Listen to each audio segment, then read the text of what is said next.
if heaven's most urgent warning for the 21st century was delivered in 1917, the message of Fatima still holds secrets we cannot afford to ignore. Welcome back to Faith Chronicles. In a world searching for meaning, we delve into the heart of Catholic faith, sharing stories and wisdom to inspire your journey.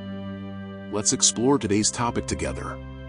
Today, we journey back to a pivotal moment in the 20th century, a time when the world was engulfed in the Great War and shadows of atheistic ideologies were beginning to spread across nations. In the unlikely, humble setting of rural Portugal, in a field called the Cova da Iria near the small village of Fatima, heaven chose to intervene in human history in 1917. The messengers were not theologians or world leaders, but three simple shepherd children, Lucia dos Santos, and her younger cousins, Francisco and Jacinta Marto. These children, entrusted with tending their family's sheep, would soon become shepherds of a message far greater, delivered directly by the Blessed Virgin Mary herself. What began as a series of apparitions to these unassuming youngsters would unfold into one of the most significant and debated supernatural events in modern church history. Our Lady came not just with words of comfort, but with urgent warnings, profound secrets, and specific requests for prayer and penance intended for the entire world.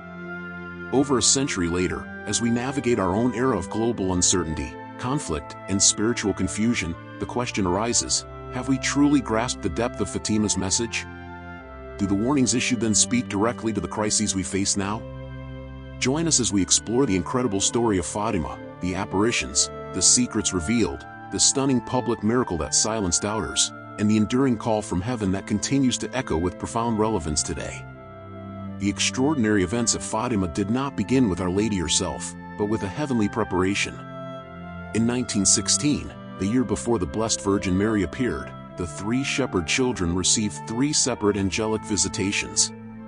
An angel, identifying himself as the Angel of Peace and later the Angel of Portugal, came as a divine messenger to ready their young souls for the profound mission ahead. He taught them specific prayers of adoration and reparation, emphasizing belief in God, hope, and love. Crucially, he impressed upon them the immense spiritual value of sacrifice offered for the conversion of sinners, preparing the way for the greater requests soon to come from heaven. Then, on May 13, 1917, while Lucia, Francisco, and Jacinta were tending their sheep in the Cova da Iria, a sudden flash of brilliant light pierced the sky, brighter than any lightning. Standing above a small holm oak tree, they beheld a lady of indescribable, supernatural beauty, radiating a heavenly peace and a light more brilliant than the sun. Initially startled, their fear gave way to awe before this celestial vision. The lady spoke gently, reassuring them. When Lucia asked who she was and where she came from, the lady replied, "I am from heaven." In this first momentous apparition, Our Lady of Fatima delivered the core of her divine message and initial requests. She asked the children explicitly, "Pray the Rosary every day, to bring peace to the world and an end to the war." This emphasis on the power of the Rosary for world peace would echo through all her appearances. Then came a profound invitation testing their young faith. Are you willing to offer yourselves to God and bear all the sufferings He wills to send you, as an act of reparation for the sins by which He is offended, and of supplication for the conversion of sinners? Moved by grace, Lucia, speaking for all three, gave their courageous assent. Yes, we are willing. This supernatural encounter instantly transformed the children's lives. Though they initially agreed to keep the vision secret, young Jacinta could not contain her joy, and soon the news spread. They faced immediate disbelief, ridicule from neighbors, and intense pressure even from their own families and local authorities who suspected fraud or political agitation. Yet, despite threats and interrogations, the children remained steadfast in their testimony, their innocent faith unshaken by the world's skepticism. Heaven had spoken, and their mission had begun. As Our Lady continued her monthly apparitions through June and July of 1917, her core message remained consistent yet grew in depth. The persistent call for the daily recitation of the Rosary for peace intensified. Furthermore, she revealed God's wish to establish in the world devotion to her Immaculate Heart, presenting it as a divine refuge in the way that would lead souls to God. She promised Lucia, "My Immaculate Heart will be your refuge in the way that will lead you to God." It was during the July 13th apparition that Our Lady entrusted the children with the great secret of Fatima, a profound revelation concerning the future of humanity, divided into three distinct parts. This secret contained not only glimpses into the supernatural realm but also specific divine warnings and prophecies that would dramatically shape the course of the 20th century and beyond. The first part of the secret was a terrifying vision of hell. Our Lady opened her hands, and the children saw, as Lucia later described, a vast sea of fire. Plunged in this fire were demons and souls in human form, like transparent burning embers, shrieking and groaning in pain and despair. This horrifying glimpse into eternal damnation deeply traumatized the young seers, especially Jacinta. Our Lady explained with sorrowful kindness, "You have seen hell where the souls of poor sinners go. To save them, God wishes to establish in the world devotion to my Immaculate Heart." This vision powerfully underscored the terrible reality and consequences of unrepented sin, igniting in the children an unquenchable zeal for prayer and sacrifice for the salvation of souls. The second part of the secret contained both prophecy and a divine remedy. Our Lady foretold that the First World War would soon end. However, she issued a grave divine warning: if people did not cease offending God, a worse war would break out during the pontificate of Pope Pius XI. She even gave a sign for this: when you see a night illumined by an unknown light, know that this is the great sign given you by God that He is about to punish the world for its crimes, by means of war, famine, and persecutions of the Church and of the Holy Father. This prophecy was chillingly fulfilled. Furthermore, she warned that Russia would spread her errors throughout the world, causing wars and persecutions of the Church. The good will be martyred, the Holy Father will have much to suffer, various nations will be annihilated. To prevent this, Heaven offered a specific divine remedy. Our Lady requested the consecration of Russia to her Immaculate Heart by the Pope in union with all the bishops of the world, and the establishment of the Communion of Reparation on the 5 first Saturdays. If her requests were heeded, she promised, Russia would be converted, and an era of peace would be granted to the world. This part of the secret set the stage for decades of anticipation, prayer, and theological discussion regarding its fulfillment. The third part of the Great Secret of Fatima, also revealed during the July 1917 apparition, remained shrouded in mystery for decades, adding to the intense global interest and speculation surrounding the Fatima message. Sister Lucia, understanding the gravity of this final portion, only committed it to writing in 1944, following a direct command from her bishop. She sealed it in an envelope, instructing that it should not be opened before 1960 or upon her death, whichever occurred first. Even after 1960 passed, successive popes discerned it was not yet opportune to reveal its contents, heightening the anticipation worldwide. Finally, during the Great Jubilee year of 2000, Pope St. John Paul II, a pontiff deeply devoted to Our Lady of Fatima, authorized the Vatican to publicly release the text of the third secret. The vision described is deeply symbolic and prophetic. It depicts a bishop dressed in white, whom the children intuited was the Holy Father, making his way with difficulty towards a large cross atop a mountain, passing through a large city half in ruins, strewn with corpses. He prays for the souls he encounters.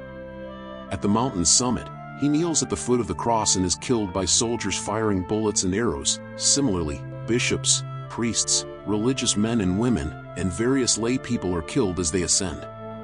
Above the cross, 2 angels collect the blood of the martyrs in crystal vessels and sprinkle with it the souls making their way to God. Another angel stands near the cross with a flaming sword, pointing to the earth and crying out in a loud voice, "Penance, penance, penance." The Vatican's official interpretation connects this vision profoundly to the intense suffering and martyrdom endured by the Church throughout the 20th century, particularly under atheistic totalitarian regimes. Pope John Paul II saw a foreshadowing of his own suffering, especially the assassination attempt he survived on May 13, 1981, the anniversary of Fatima's first apparition, believing a mother's hand guided the bullet's path. Ultimately, the third secret is understood not as a predetermined future, but as a stark reminder of the reality of sin and persecution, and a powerful, urgent call to conversion, prayer, and above all, penance. While the secret spoke of future trials and necessary remedies, Our Lady provided an immediate, astonishing confirmation of her presence and message on October 13, 1917. As promised, this final apparition was accompanied by a spectacular public miracle witnessed by an immense crowd, estimated between 30,000 and 100,000 people, including believers, skeptics, journalists, and scientists, all gathered in the Cova de Iria under torrential rain. After Our Lady appeared to the children, identifying herself as Our Lady of the Rosary and requesting a chapel in her honor. The rain ceased, the clouds parted, and the sun appeared as a spinning, opaque silver disc. It began to rotate wildly, casting dramatic bands of multicolor light across the landscape and the crowd. Then, to the terror of many, the sun seemed to detach itself from the heavens and plummet towards the earth in a terrifying zigzag pattern, before returning to its normal position. This incredible solar phenomenon, the miracle of the sun, was reported even in the anti-clerical secular newspapers of the day.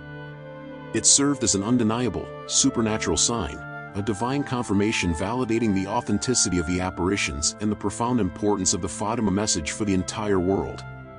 Beyond the dramatic secrets and the stunning public miracle, the enduring legacy of Fatima lies in the specific, actionable requests Our Lady made, powerful spiritual remedies offered by heaven that remain urgently relevant for us today.